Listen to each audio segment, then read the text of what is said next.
Welcome back to another episode of Unqualified Sports Talk, episode 8. Technically our 9th published episode.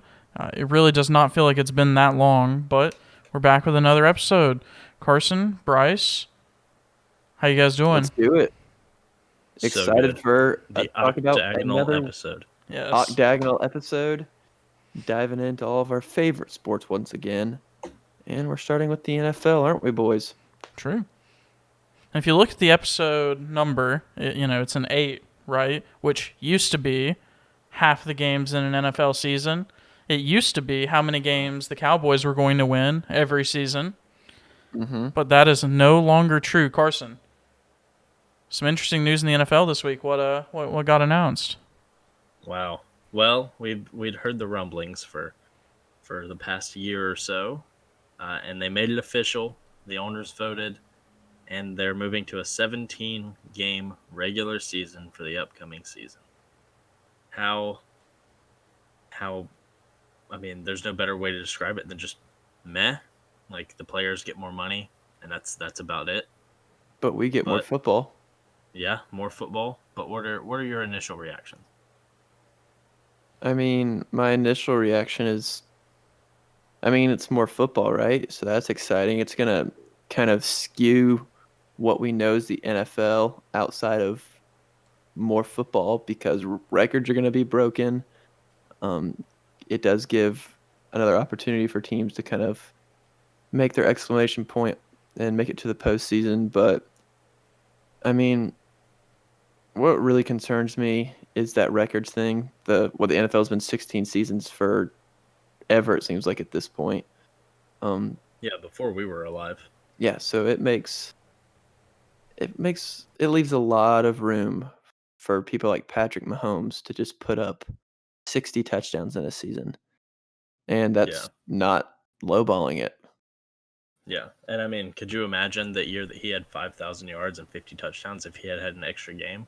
Yeah, Just for go out- real. Well, of course, in that situation, he wouldn't have played. And I imagine the 17th game will be used a lot like the 16th, but more harshly. Like you'll see a lot less starters not play at all rather than playing halves. But like that season, as well as just Derrick Henry last year, what if he had been able to come out and run for 150 yards, and then boom, he's second all time or third all time? Yep. Adrian Peterson, when he was 30 yards away from beating Dickerson's record back in 2009, whatever it was. Yeah. I mean, that's 2011, but Yeah. Does this mean no more week 4 buys, right? This should mean no more week 4 buys. In theory, know. Yeah, right? the buys should be delayed a week, you would think, but they might just spread them out more. Honestly, Because no week 4 buys would be really nice. I think week 4 buys just not good. yeah, Like play 3 Yeah, I games, think- have a week off, and then play 13 games in a row. That was bad. yeah. Honestly, I think it would be smarter for them to just take a week off. the whole NFL. Yeah, just have a 16-game schedule split into 8 weeks, and have an off week in the middle. Have an All-Star week. Yeah, have an All-Star week where no one actually does anything. There's really nothing they could do. Yeah, but we've been one of the themes of the show has kind of been the talking point that the cap has been lowered. But course. with this next year, this leaves room for the cap to be so much higher than it ever has been Oh yeah. because we have an extra week of revenue. Yeah, Um, which people like Josh Allen who haven't signed an extension yet, and Baker Mayfield are about to get paydays. Yeah, we are just coming off of an off season where, teams went in with a lot of cap space because they were anticipating, players taking smaller deals. So now we're about to go into an off season next year that we're probably going to have a huge jump. So everyone's going to go in with cap space except for the Saints. And then it's going to be it's going to be like what year was it? 2015-16 NBA season, or NBA after that season, or was it the year before? One of those two. It was Where these mid-level guys sign huge mega deals. I think it was 16-17. I think. Yeah. Well, whichever year it was with the cap spike, That was the one that allowed KD to sign, correct? Yeah, then that would have been 16-17 off season, Mm-hmm. I think. But with that season though, the Warriors still had so much luxury tax pay with that KD signing. And that was, I Yeah. think Draymond got an extension that off season too, right? Yeah, it's so dumb how you can do that in the NBA. They're literally, if for teams like Golden State, there isn't really a cap, right? You're bringing in so much money that you can pay off whatever luxury tax is being charged. So, I mean, Yeah. that's not a topic for right now, but it's kind of annoying. But yeah, it is interesting I to see mean- how the leagues handle financial situations differently. Mm-hmm. But But at the end of the day, they're all the same because if you want to pay money, you can. yeah, and hey, with the NFL, we're one game closer to seeing an 82 game season, so they're catching up with the NBA And slowly. there we go. I know, every And year the NHL. in the So, NHL. But I think Imagine the NFL played a full season Yeah, was more than a it- year. It must be something with the way it's like the formula is for 82 to be such a good number. Because what in the world are the chances that the NFL and the NHL or the NBA and the NHL play the same number and it's 82? well, you see, there was a rock paper scissors tournament, and they tied on the last one That's in what the it was, yeah. championship, and whoever won got 82 game season, but they Yeah, tied. of course. But NFL 17 game season. Congrats to the NFL, more money for them. Congrats to us, more football. But unfortunately, the records are going to get shattered, and it's going to try to change the football landscape. But we'll see what happens with that. Some draft news. Since there's no combine this year, schools are just doing pro days wherever they are. I know my Carson's alma mater and soon to be alma mater, NC State, had their pro day this week. Then a lot of other schools did too, such as Mhm. Florida and Ohio State. Austin, tell me what happened at those two schools that kind of made for some big headlines. Well, as everyone who knows anything about football knows, the most exciting thing to watch in the draft is always the 40-yard dash, right? draft. No matter excuse what. me, the Combine. combine, yes. But that's one of the most talked about things in the draft. That was what I was going to say. And Rich Eisen and his 40-yard dash, sad we're going to miss that one. But I think there was a lot of big news with 40-yard dashes this week with these pro days. Two specifically that we identified that stood out was Justin Fields and Kyle Pitts running 4.44s. Jay-Z. Yes, sir. Crazy.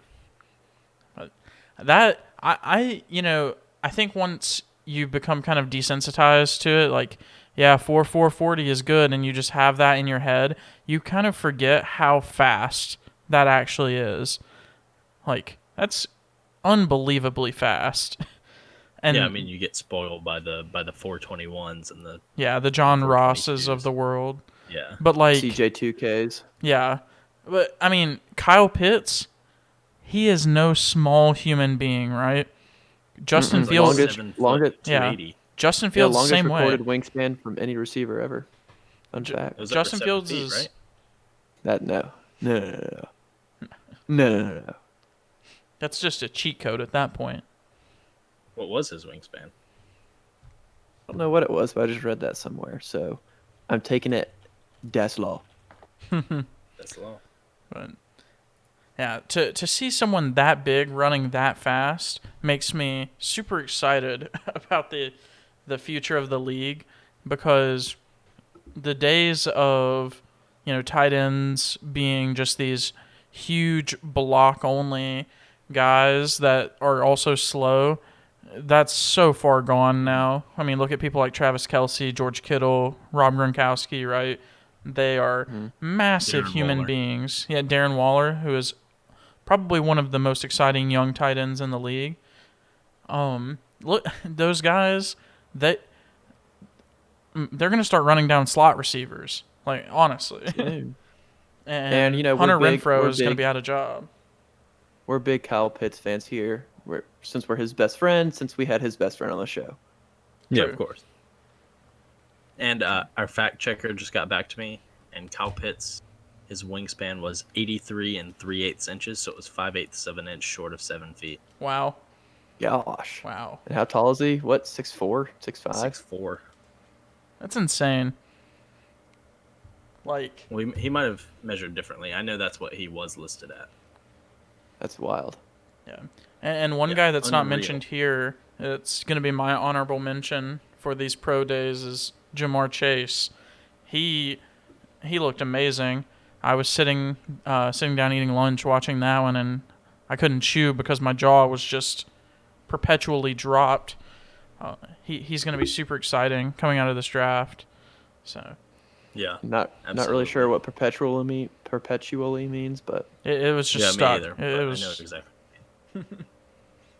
Yeah, Kyle Pitts he measured 6'5.5", 245. He had a broad jump of almost 11 feet, which is absolutely outrageous. I know. And I mean, it's no surprise, right? Kyle Pitts is the best tight end prospect ever. Mm-hmm. But there's another guy we also were talking about in Justin Fields, who also ran a JZ 4.44. And I know that us on this show, I don't think we are super high on him, but does this maybe give you some hope in terms of Justin Fields' future in the NFLs? Does this raise his draft stock at all? I mean, a little bit, but not necessarily. I think it's more just reassuring because, I mean, at the end of the day, he's going to go when he's going to go. I do believe. Like, I don't think it's going to put him over Mac Jones or Zach Trey Wilson Lance. or Trey Lance. Like, I think that the 49ers and the Jets are going to take who they're going to take. And then I don't think Justin Fields was able to move himself into that third unless the 49ers already take him. Well, I don't know. It seems to me like kind of quarterback 2 through 4 right now are kind of ambiguous. Yeah. It's hard for me to kind of pick a favorite. I would say I wouldn't pick Justin Fields as my franchise quarterback at 2 or 4 probably. Yeah. But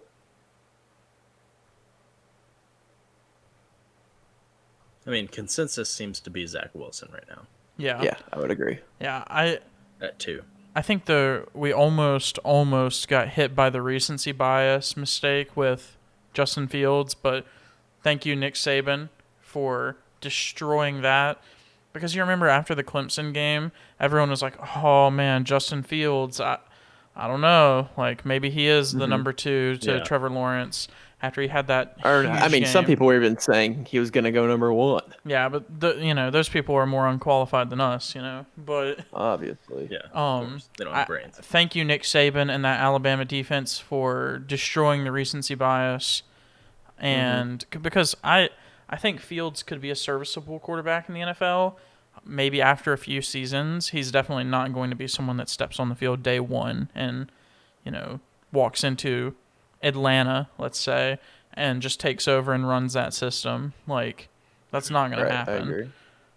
But maybe after a few years of grooming, he could be a good quarterback, but I don't see the same raw potential as with those other 2 guys, and then obviously Trevor Lawrence being probably the most Lead. exciting quarterback prospect in Since Andrew Luck, at least. Yeah, I was gonna say probably since Andrew Luck, and if we had known how good Patrick Mahomes was. Yeah. I mean, but that's just the fun of it, is no one knows how good anyone is. True. But I did mention the 49ers a little bit. Big news coming out after the release of our last episode last week, that the 49ers and the Dolphins made a big trade, with the 49ers jumping up to the number 3 spot from 12 and sending the Dolphins 2 extra first-rounders and a third-round pick. What did y'all think about that trade? I mean, big moves for the 49ers, right? Absolutely. They're trading up. We talked about Jimmy G potentially, or maybe not potentially, being their quarterback next year. Now, for this trade, it looks like that's a negative soldier. So we'll see what they do with that third pick. Probably going to be a quarterback, but then that second trade to the Eagles almost makes it seem like they got a free first round pick, which is weird. But good for the Niners. Good for probably all parties. Nothing seemed weird to me. But I don't really know if there's much else to say about it from my standpoint, other than looks like the 49ers are going to get who they think is going to be a quarterback for them. Yeah, and it pretty much solidifies them into taking a quarterback because you And do also- not trade up with 2 extra first rounders for And anyone also- other than a quarterback. Looks like Miami's locked into Tua. Yeah, which is interesting.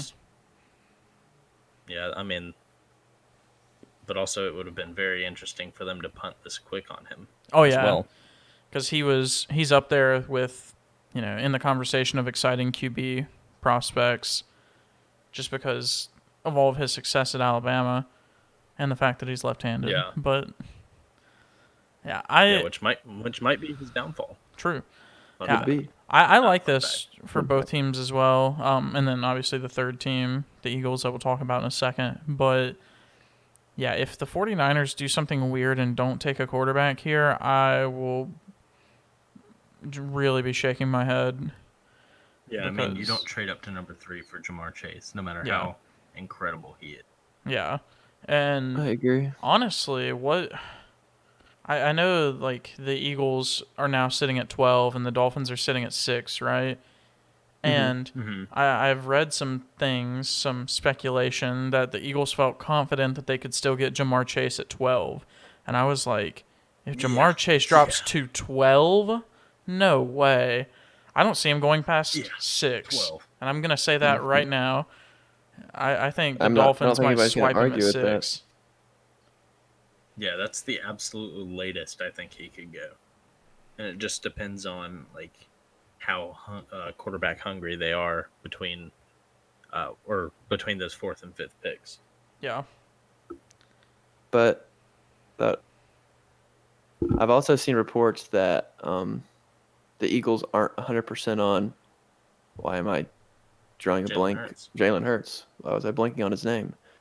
But he's not guaranteed the starting job. So then interesting trade trading back, right? Doesn't really make sense. Yeah, unless you're like super if confident you're not sold out on them. in someone like Mac Jones being at available at 12, and you want him to be your guy. Closer to the draft, doesn't seem like it's going to happen. Yeah. So. But also, if you have your eyes on a quarterback, you're not trading back because somebody's just going to undercut you and go get him. Yeah, exactly. That's just how it is now. Quarterbacks, they're just that important. But big trade. It was definitely out of nowhere. The first trade surprised me a lot, but it makes a lot of sense for what the teams have in store. And then the second trade caught everyone off guard because who makes 2 huge trades like that in one day? But that was it. That's it for our NFL offseason. We're preparing for the draft, gearing up for the draft. Always preparing for the draft. I think it's in 3 weeks, correct? Something yeah. Like that. So that'll be April, very exciting. Something. It should be. Yes. Should be 3 weeks. It's usually the third week. It's usually the third week in April. So yeah, we're gearing up for the draft. So some exciting stuff happening in the NFL. But let's move on to the NBA. What did we see in the NBA this week? We just saw a lot of contender signing free agents, and that's about it. Yeah, just a lot of ring chasing. Well, Boogie's always ring chasing, and looks like the Clippers are going to sign him. Not really big news. He hadn't been healthy ever since he left New Orleans, which is weird. Yeah, which he was actually good. It was great. That looked like an insane team. Weird signing, but I guess congrats to the Clippers for getting Wash Boogie. Then we have 2 more interesting ones with the Nets signing another former superstar, LaMarcus Aldridge. Obviously, that's going to help bring another veteran presence to that team, and they're probably going to win the championship. But the team that they're probably going to have to face in the finals, the Lakers, also signed somebody who's going to be big time for them, a guy who leads the NBA in rebounds no matter what, every year. except this year because he didn't play a lot.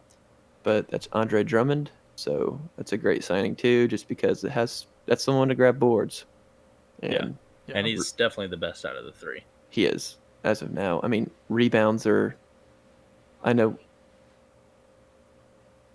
I know. We talked about Andre Drummond not being able to lead your team to the finals based off rebounds, but guess what? He has LeBron James, so that's a guy who can lead you to Yeah. championships, I and mean, maybe we'll you'll see get him your in rebounds. the maybe we'll see him in the screen and rebound and dunk role of Tristan Thompson, but he's actually good.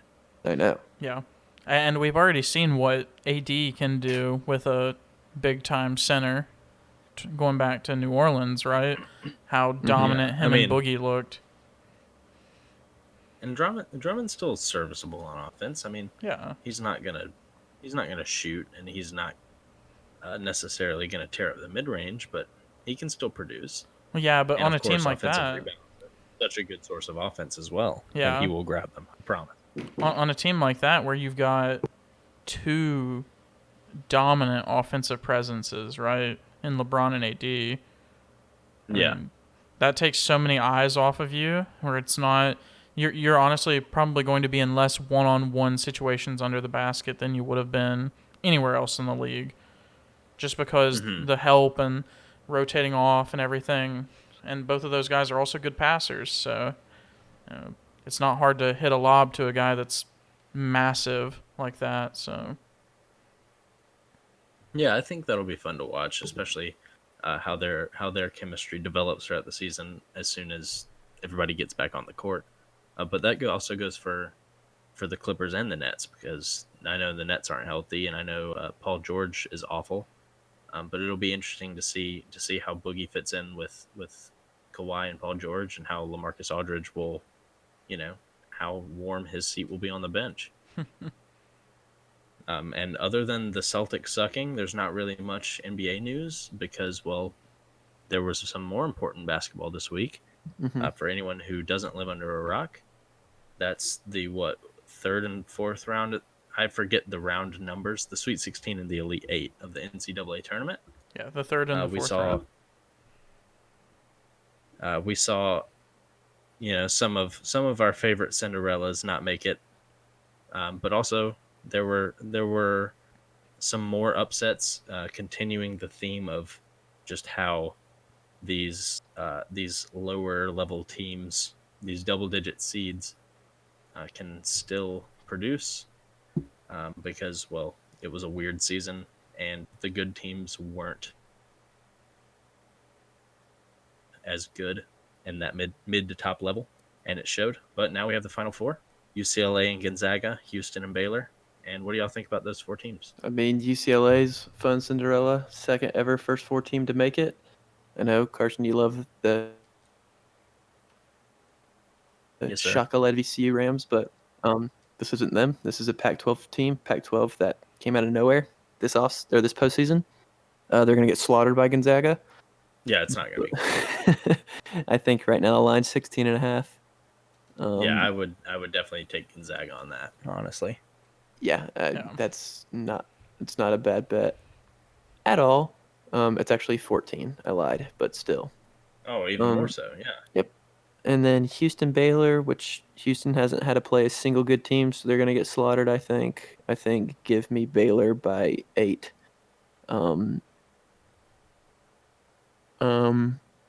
But I don't know. I think it's gonna be. It seems like in the past few years, I think it started when that year UNC and Villanova went to the championship, where the Final Fours just haven't been too competitive. Yeah, which Yeah, is I really mean, weird. I can't tell you last time there was a good Final Four game that sticks out to me. I mean, the last good one was when Aaron Harrison hit a buzzer beater over Michigan. Yeah. Well, I mean, wasn't the Virginia game in the Final Four a nail biter? Was that when the Diakite tip out? No, that was Elite Eight. Was it the Elite Eight? Yeah. When was the AirPods? What's his name? Kyle Guy. Yeah, when was the cow guy free throws at the end of the game? Auburn, that was Final Four. Yeah. Okay, yeah, that was a good game. AirPods. Yeah, of course, Auburn. That was Why do I know exactly who you were talking about when we weren't even talking about Virginia? because that's an experience we had together. And Um, it was probably what 10 minutes of yeah, just us Kyle. screaming that he had AirPods in. Yeah, we were front row, NC State versus Virginia, and Kyle Guy came out in AirPods when they first started becoming popular, and we let him have it for trying to be cool, trying to be Yep. trendy. Hey, we've all Was- seen he thought he was Kyle sweet. Guy play in person. Wow, What an how accomplishment! unreal! And I think that's the only thing that links. Congratulations. That's the only thing that links us three, Yeah, which is that's- actually incredible. Even though we've all seen Kyle Guy win a game. that's Yeah. unlucky. It's very Um, Wyatt unfortunate Walker for got me. dunked on.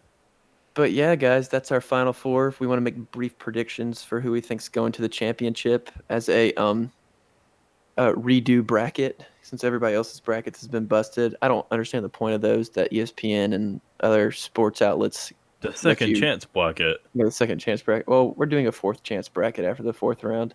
Um, Austin, give me your picks for who's in the championship Yeah. So And who's gonna win it? okay. and who's going to win it. Okay. Well, there's no way I pick UCLA against Gonzaga. They have Nope. looked so good, and I haven't watched any of their games specifically, but I have had them on, and I'll look over and I'll see like, oh, it's only 6 points, and then I'll look back over again, and I feel like it's 2 minutes later and it's 26 points. Oh well, okay, that makes sense. That's just how they are. Yeah, they are just that good, and I don't see anyone beating them. I would definitely say it would be a big time upset if anyone beat them at this point. And then I got to go with Baylor over Houston for the same reason that Bryce said. They haven't impressed me with any of their wins really. I mean, to get to the Final Four, they played who, you know, everyone. It seems like everyone that was a major roadblock for them got knocked out along the way. So Have they played? Wait, who'd they just beat in the Elite Eight? Houston just Mhm. beat Syracuse, No, right? no, No, no. they beat them before. Syracuse, Oregon State. yeah, Yeah, so they they haven't played played a an team 11 who and a hasn't been 12, a they played a 15, a 10, a 11, 10, and a 11, 12. and a 12. Yeah, exactly. Yeah, so How can Rutgers that? was technically their hardest team. That has to be the easiest road to any Final Four ever. But Yeah, and they Yeah, only we're beat not- Rutgers by we're not- 3. Rutgers was their closest game. I think it was 3 or 2 or something Yeah, wild. and then Oregon State was like 6 or 7. They blew out Cleveland State, and they kind of blew out Syracuse. Yep. Yeah, that But to was keep it a tough short game. and sweet, I'm going to echo everything Austin said. Yeah. Well, I would love to have some diversity in the first game. I think UCLA has been really fun to watch. Johnny Juzang and Jaquez have been absolutely electric, as well as just everyone for UCLA seems to be playing lights out through their tournament run. But it's going to end. Gonzaga is effectively unbeatable, and then I think that it's tough to pick against Baylor. I also think that game that was canceled earlier in the season is meant to be. But, for the sake of some diversity, I'm taking Houston. If they slow it down, control the pace of the game, they're a good offensive rebounding team, so they can create some extra possessions, and I think that they can get the job done. I don't necessarily think it's more likely, but I'm taking them, and that's how they're going to win the game. So, congratulations, Houston.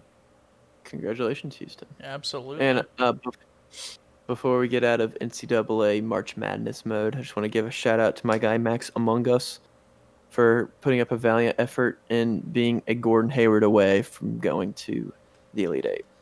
Yeah, what a shot. Yeah, for real. But there's a little bit more news in NCAA this week other than March Madness. But it turns out Roy Williams decided to rage quit. Man, Man, am I Man, I'm mad. sad. Yeah. Oh no. But, yeah. first of all, of course, we have to say congratulations to him. Most exciting part of his life. He gets to retire and he gets to do something that is without a doubt not nearly as cool as what he's been doing.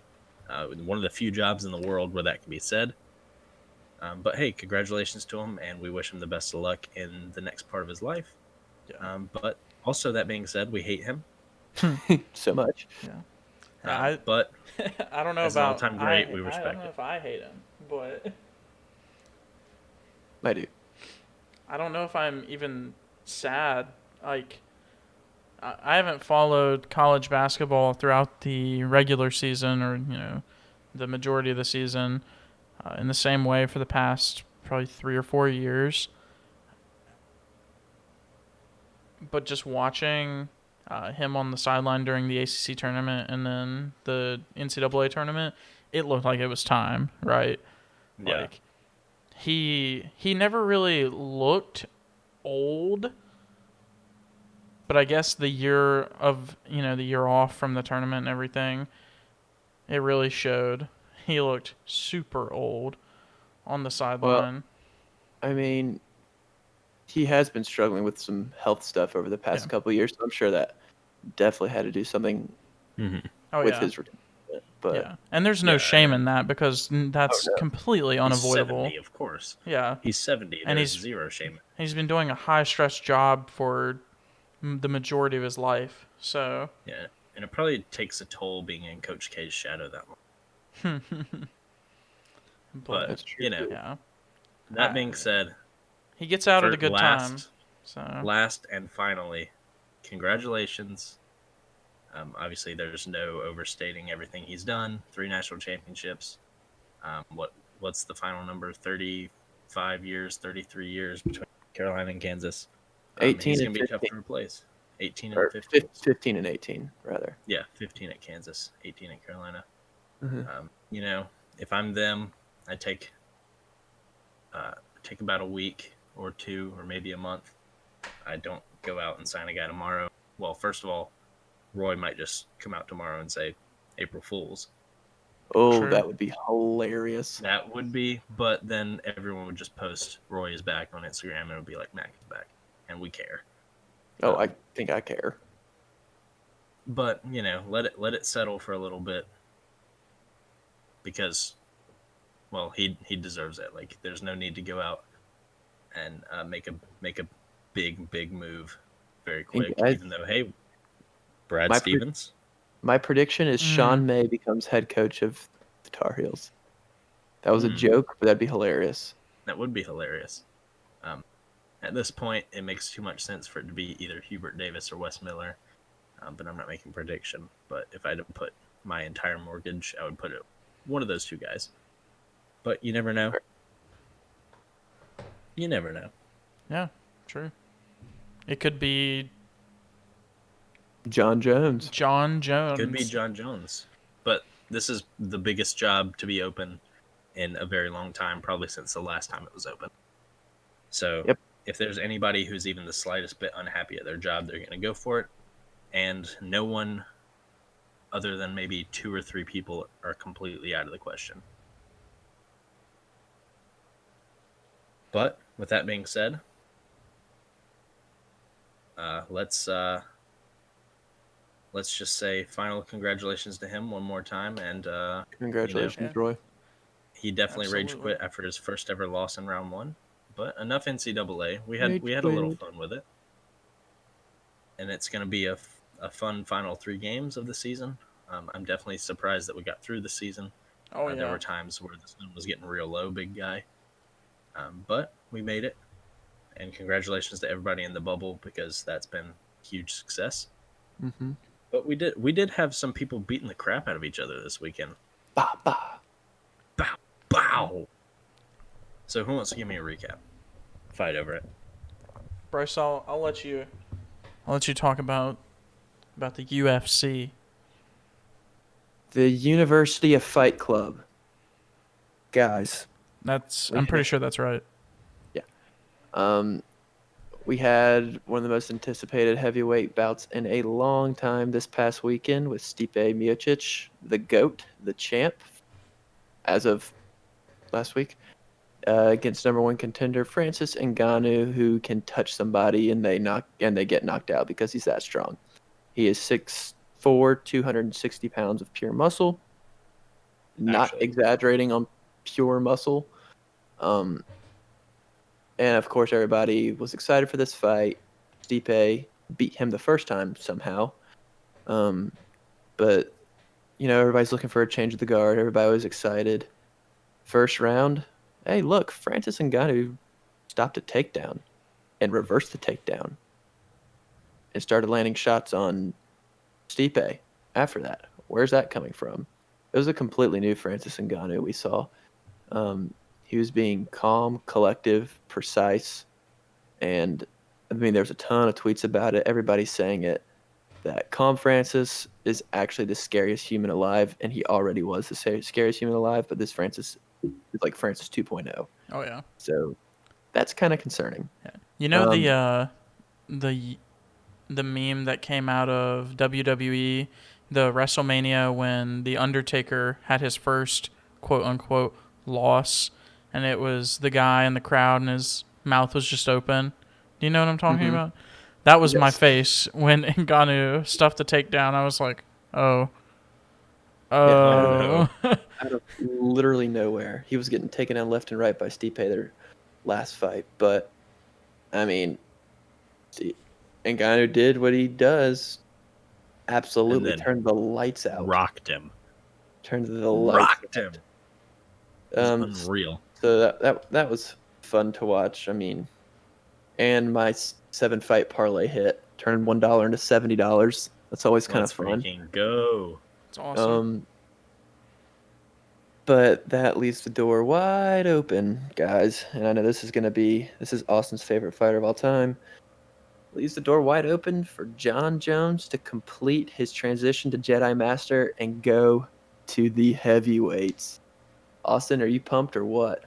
Oh man, I have such mixed feelings about this because before I expected Ngannou and Stipe to I expected Stipe to have success taking Ngannou down, right? But for Ngannou to just knock him out eventually, to get back to the feet at the start of a round and just knock him out. Yeah.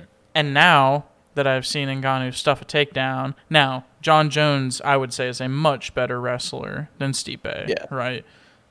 Much better on the ground, just much better all across the board, right? No disrespect to Stipe, but John Jones is the GOAT. So, Yes. Sorry, Khabib. Yeah, sorry. You can't fight in one division for, what was it? What did he fight? 20? 30. Well, 30, but not all of those were in the 29, UFC.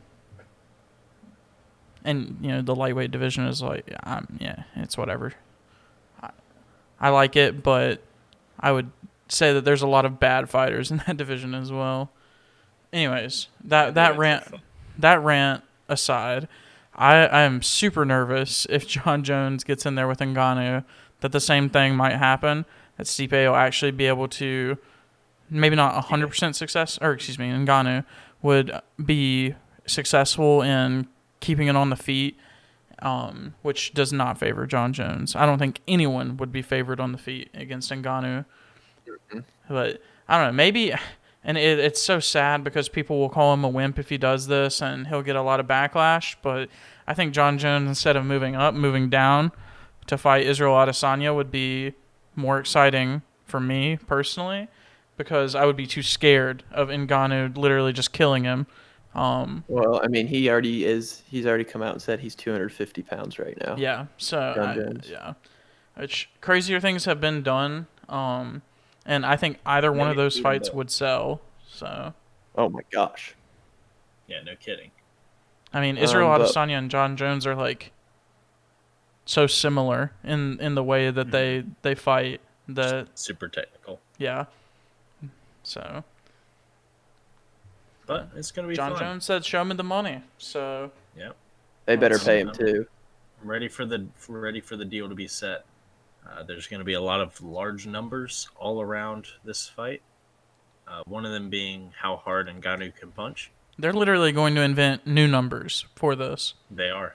Yeah, They're going to invent new numbers. That's how big this fight's going to be. no more But 1 through 0 it will or be 0 through it 9. will be the fight of all fights, and I cannot wait. Oh.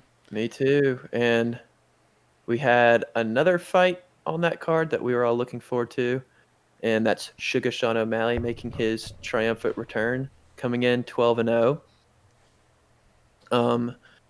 And looking to be 13-0. And guys, he did not disappoint at all. At all. He rocked the dude he was fighting in the first round. Could have finished him, but wanted the walk-off knockout. He had shirts made before the fight that said another right hand knockout from the Sugar Show. But unfortunately, he dropped that guy with the left hand in the first round, so he couldn't jump on him and finish him because he needed to knock him out with the right hand. So it was a good call by Sugar Sean and not finishing him in the first round so that way he could sell more merch. Always got to be He's thinking so ahead, good. boys. Yeah. Always So got to be good that he's thinking ahead. toying with them. Yeah. And Always got to be selling the merch. we But should he get our looked- stats guy to check and see if there's ever been 2 knockouts in the same fight, because there were definitely 2 knockouts in that fight. There were 2 knockouts in the same fight. Oh, he was But out. Sugar Show didn't disappoint. He might be one of the most entertaining and just smooth people on the feet ever. I mean, you're not taking the guy down. He's 5'11" in a 135-pound division. I love him to death. He's one of my favorite fighters, and I could talk about him all day, but I won't because I know not everybody loves the Sugar Show like I do. But he's gosh, I love him more than anything. And he is awesome. Yeah. I really hope his next fight is against someone with a big name. Me too. I want him to fight Cody Garbrandt. I mean, I hope so too, but also, wait, didn't we predict him fighting Cody Garbrandt? I didn't. I feel like we've talked about this before. But, Maybe we have, but yeah, I mean, he's what, 26 years old, mm-hmm. and he's already as exciting and as what's the word? Not even explosive. Like, just his whole personality. Like, there's not even a word to describe it, because he has the potential to be bigger than anybody because of just how charismatic he is and how exciting he is in the octagon. So, whoever is next, watch out.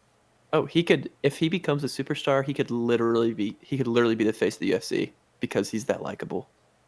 Yeah, exactly. He has that Connor type personality that can just take over an arena. And he was talking about he wants to try to get on that July 10th card with Connor and be co-main. Wow.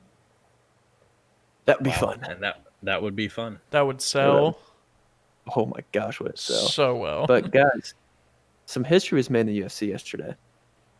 And I want to get y'all's opinion on this because it's really interesting. History. So how do we feel about the first ever 5-round fight in a non-championship co-main event? It's always the main events. It's whether it's a fight night or one of the mainline UFC events. The main event is always 5 rounds. Mm-hmm. The co-main event is never 5 rounds unless it's for a championship. But this time, there's not a championship on the line, and it's a 5-round fight. First time in UFC history. Nate Diaz versus Leon Edwards. Diaz has been on a hiatus. One of the UFC's biggest stars, big macho tough man Nate Diaz, versus Leon Edwards, who just fight Bilal. Remember the name Muhammad, and that was a no contest because of an eye poke, and it literally tore through Bilal. Remember the name Muhammad's eye, and it was pretty freaking disgusting. But Bilal, remember the name Muhammad. He's fine. They don't want to run the fight back, but Leon Edwards also was on a hiatus before he fought Bilal. Remember the name Muhammad? But so guys, 2 guys who haven't been in the UFC for a while now, coming back to fight in a 5-round co-main. What do we think? Carson? Well, this is interesting because, well, it kind of leans us towards what might be the future of the UFC, where it's the fighters that set like the what's the word, the structure of the fight, because we see like guys, pick out who they want to fight and then do whatever it takes to fight them. Um, so I think this is it's kind of like a catch weight fight. It's like, I guess either they want to fight 5 rounds or someone in the UFC wants them to fight 5 rounds or whatever. Um, but it's cool. Like it's a new thing. I would like to see more people fight in 5 round fights because you'll get the fights where guys have never fought in a 5 round fight and then they get into that fourth round and they're just gassed and they don't look up to it. But history has been made, history in the making, Yeah. and let's see it. I want to go back to Adesanya and Anderson Silva from, it's been a few years now. That fight, that was 2019, right? I think. It was either late 2018 or early 2019. Yeah, we'll have to get our fat guy on that. But that fight was moved to be the main event, like last minute, right? And it was still only 3 rounds, and it went to decision, and Adesanya won. But just seeing 2 more rounds of that fight, 2 more rounds of that fight would have been so much fun to watch. And I don't know, I think that this is a healthy change. Like, hopefully this sets a good precedent to where any fight that ends up on that main card, right? Usually it's 3 or 4 fights that are on the main card. About five, probably. It goes between, it's 5 a lot, but sometimes it's 4. Yeah, so in my opinion at least, since those are really the fights, those are the fights that you're paying for, right? Like those are the ones where you're making your money. Why not just make them 5 rounds? All of them. Well, I think there is something with 5. They're called the championship rounds for a reason, right? It's a huge deal to do that. You can't have people, no offense to Sugar, but he's not even in the top 15. He's co-main material, right? Just because of his name, recognizable face, awesome. But if you're not, in my opinion, that high prestige, you don't deserve to be recognized as high prestige with a 5-round fight. I guess using that like train of logic, then maybe you only do this for, what's the word Top that I'm? fives. Yeah, or fights where it's like these 2 guys are, maybe they're older, or it's not a fight with any sort of real championship implication. It's just a fight that the 2 guys wanted. And, it'd be like if Rampage Jackson fought Chuck Liddell tomorrow, right? Like, that would be that could be a 5-round fight. Just because a legacy fight. Yeah, almost. like a legacy. That's the word, like a legacy fight. So, it'd be like if Pacquiao and Mayweather got together. Yeah. But, that's just one of those things where in those like huge boxing things, and we're seeing a lot now with the YouTube boxing, like the fighters agree on it before, like early in the training process. So I think, hey, if both the fighters want to do it, then screw it. Sugar Sean O'Malley is not going to see a 5th round for a very long time. I'll be surprised if he does in the next 2 years. And obviously Francis Ngannou will probably never sniff a 5th round. That's going to be a cold take because John Jones will just run away. But I don't know. I don't think it's like it's prestigious or whatever, but it's a 5-round fight, and if you want your people to be like ready for that jump, which I guess makes sense when you're talking about top 5 contenders being in 5-round non-championship co-mains. If you want them to be ready for that next jump for a title fight, then they need to be ready for a 5-round fight, and there's no better way than to have one. True. That's fair. Yeah. Before we move on to the next part of the show, though, can I throw this just mind-boggling? Maybe we haven't even talked about this at all outside of the the recording process, outside of the planning process. We have not talked about this one bit. So this is raw, unfiltered. I just thought about it as we've been talking about the UFC. how in the world did the Tyron Woodley fight win Fight of the Night last week? How in the world? That was It was an awful fight.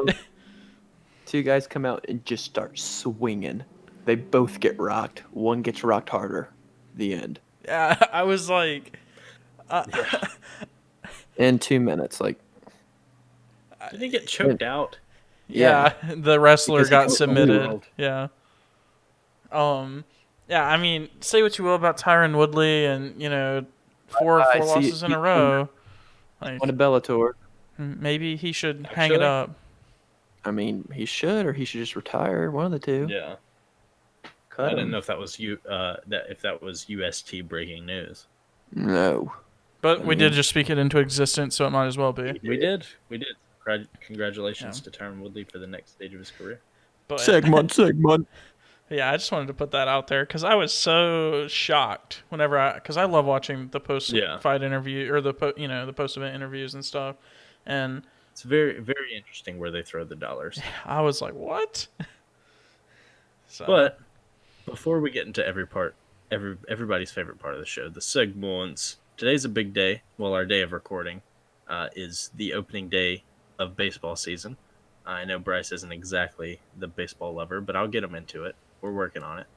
But Austin, I just wanted to ask you and get it on record. Throughout the off season, the Dodgers drank a lot of champagne and they celebrated a lot, and they also got better. Are they unbeatable?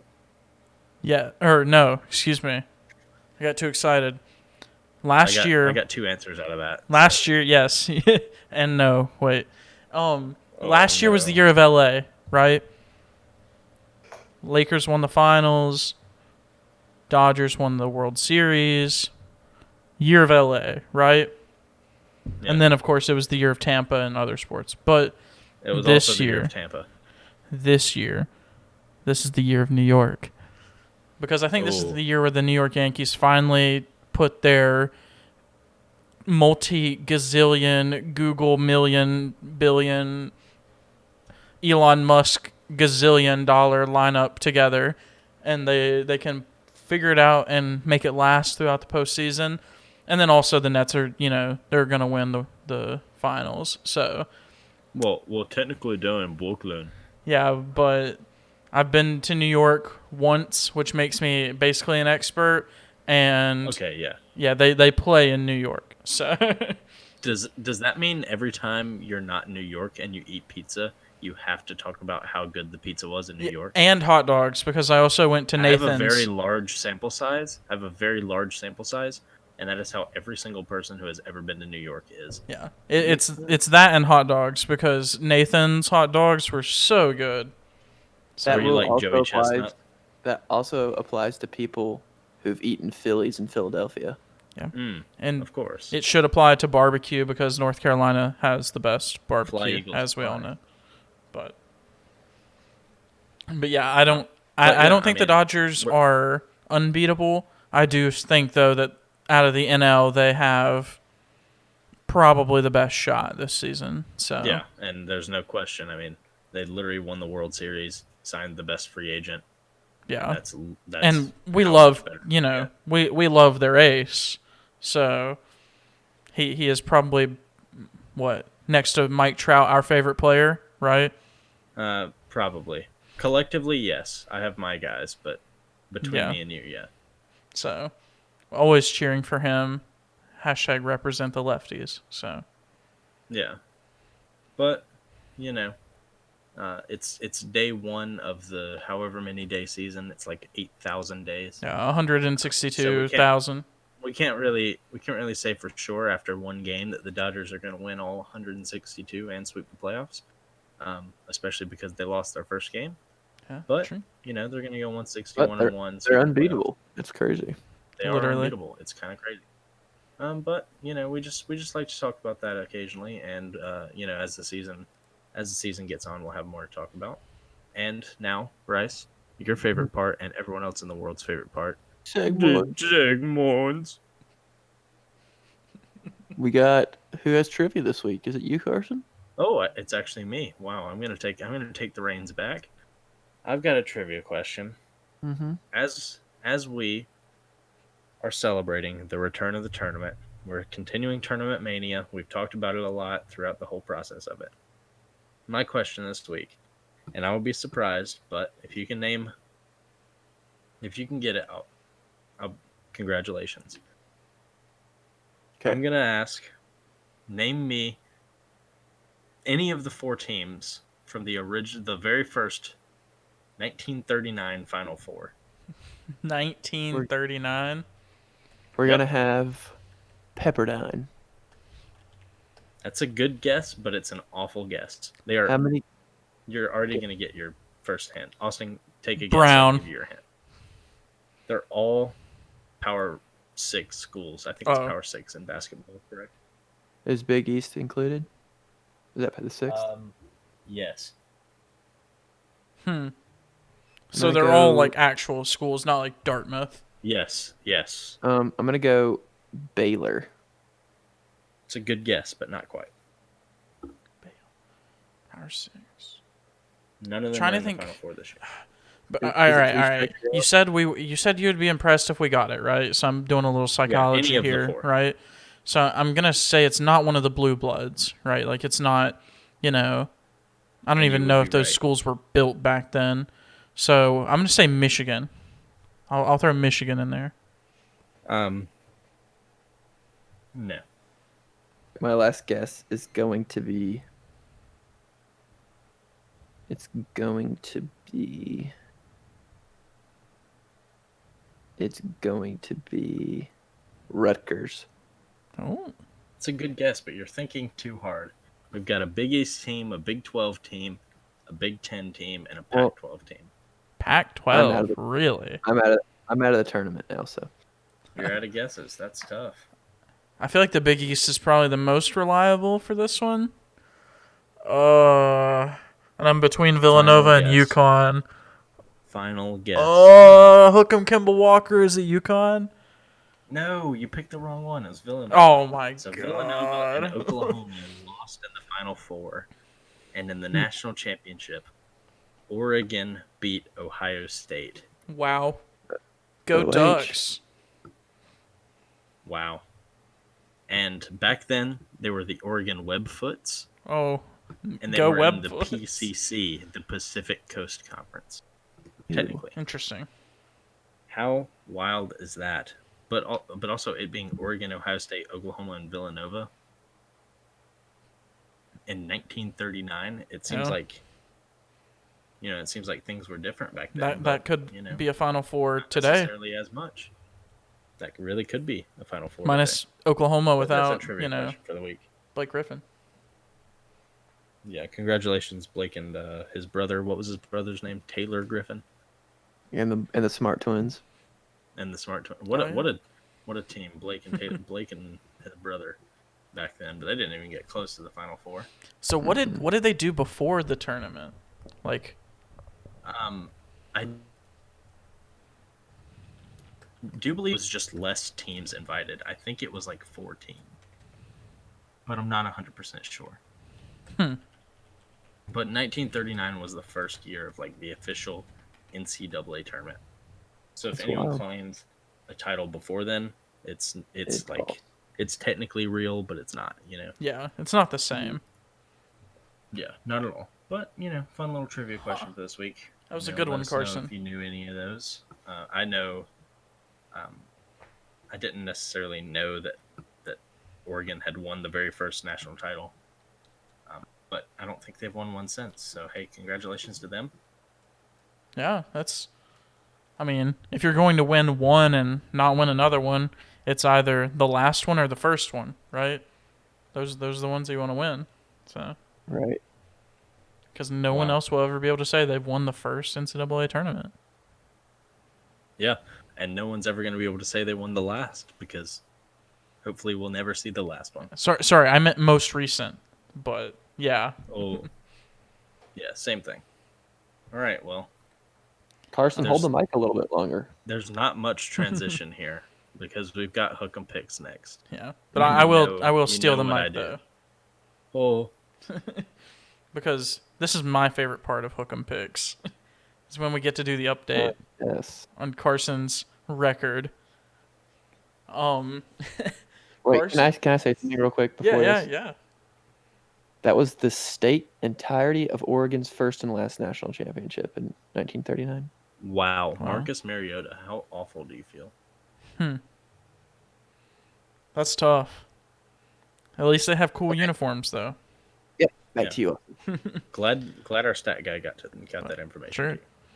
But hey, I'm gonna bring Oregon back up. So maybe we're just a Ducks stream today, or a Web Foots, or whatever they were called back then.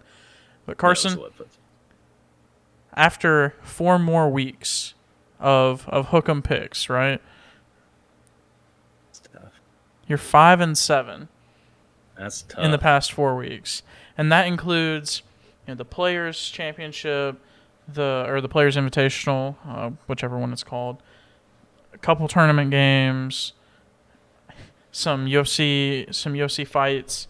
So 5-7, and I gave you the Oregon VCU game because you picked Oregon and Oregon won, even though the game didn't happen. I'm taking it. Yeah, I would give you that one because I think they would have won either way. But 5-7. No, we'll say, in my defense, I get riled up a lot, and I pick some dogs. That's true. But I will never shy down from picking dogs. But what's That's the old phrase from back in the Wild Wild West? You miss 100% of the shots you don't miss, or something like that. Yeah, something like that. You miss every shot that you take. J.R. Smith said that when he slid into Rihanna's DMs. Oh, yeah. That's right. Yeah, that's what it was. Yeah. You miss every shot that you take. I feel like it's also in Bonanza or something like that, too. But yeah, I think so. I don't know what that is. We'll have to ask Carson's dad because he's definitely in Bonanza. But I think we're talking about MASH. That just sounds like the same thing. Yeah. All those old shows are the same. But back to Hook'em. Yeah, that brings your total to 9, 14, and 1. So with the 1 being proudly. the game that didn't happen between Tennessee and Florida. So, hey, there's room for improvement, and this will probably be your first 3-0 week. So, yep, that's what I've said every week, and that's what I will continue to say even after I get my first 3-0 week, even though it will never come.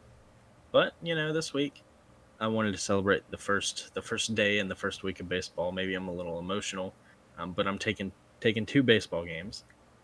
So first one, got the Diamondbacks and the Padres on Friday night, the nightcap, the 10 p.m. game. It's Blake Snell's debut as a member of the San Diego Padres, and I promise you, that they will not pull him too early, and he's going to go out and he's going to absolutely deal in his first appearance since the World Series. So congratulations to the Padres, Hook'em Padres, for that game. And if I had to make a score prediction, which I'm only going to do this for this game, it's going to be 1-0 because that would be hilarious. That would be hilarious. And then my next one, Sunday, White Sox at the Los Angeles Angels of Anaheim, and everything like that, such as. And this is a little bit more emotional as well because my favorite player in the entire world, Shohei Ohtani, is pitching. He's the new age Babe Ruth.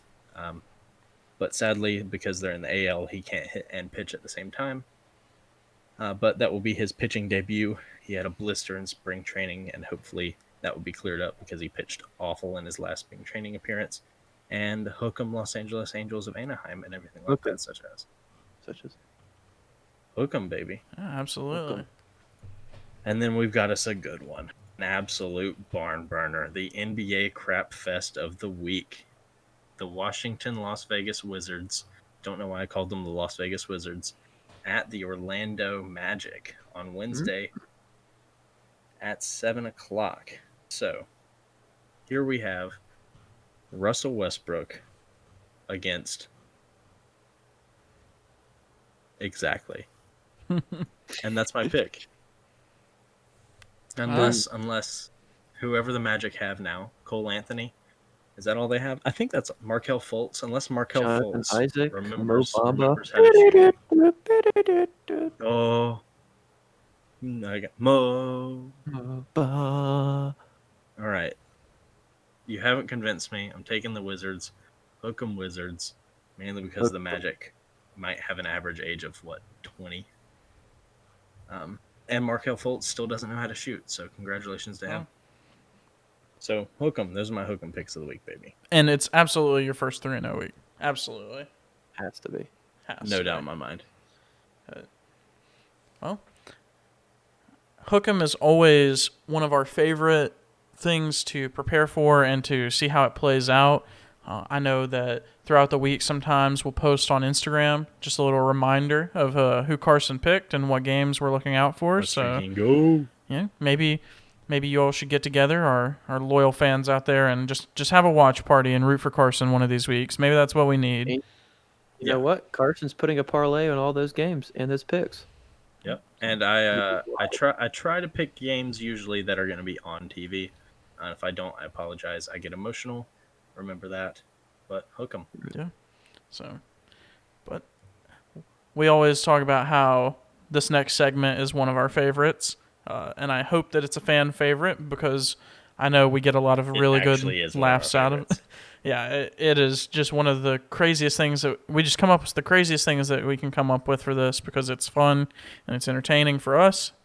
But this week, for top 3, we've got the top 3 athlete nicknames. Bryce, start us off with some athlete nicknames. Yeah, I don't think I have anything very controversial this week, so that's good. And I'm trying to cast a wide net here. Not really. Number 3, I'm not a big baseball guy, but the one guy I think about when I think of baseball, me growing up, is David Ortiz. Big Papi. Sir. Big Papi. I mean, you know exactly who we're talking about when we say Big Papi. You don't even have to say David Ortiz.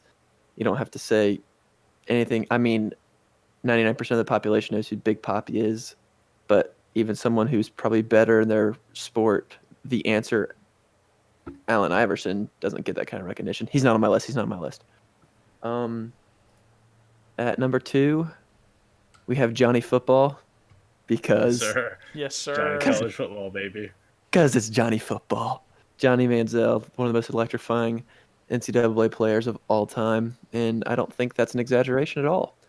And at number 1, this one, it's not controversial in the way mine are usually controversial. We're just not at all what we're talking about. But I'm going to say my number 1 just because I think it's so freaking swaggy. I can't even deal with it. And I think he's the swaggiest human being of all time. Tyrann Mathieu, the Honey Badger. Gosh, it is. I was really hoping you would not say Swaggy P, so thank you. No, it gets my blood pumping. I feel like I could run through a freaking brick wall right now. I'm going to go do that while Carson goes. Gosh. Wow. What a top 3.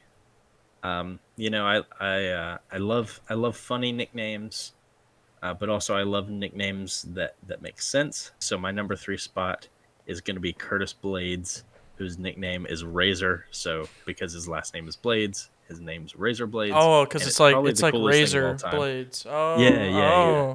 That's what the kids and for somebody that could actually kill me, like with 3 hands tied behind his back, it's pretty menacing. So number 3. Where's the 3rd hand coming from? It's one of Carson's hands. It's probably one of mine, and he's just going to kill me. And number 2 spot, you know, Bryce said he's not a big baseball guy. I am, and I'm going to go with someone who actually murdered a bird one time, Randy Johnson, the Big Unit.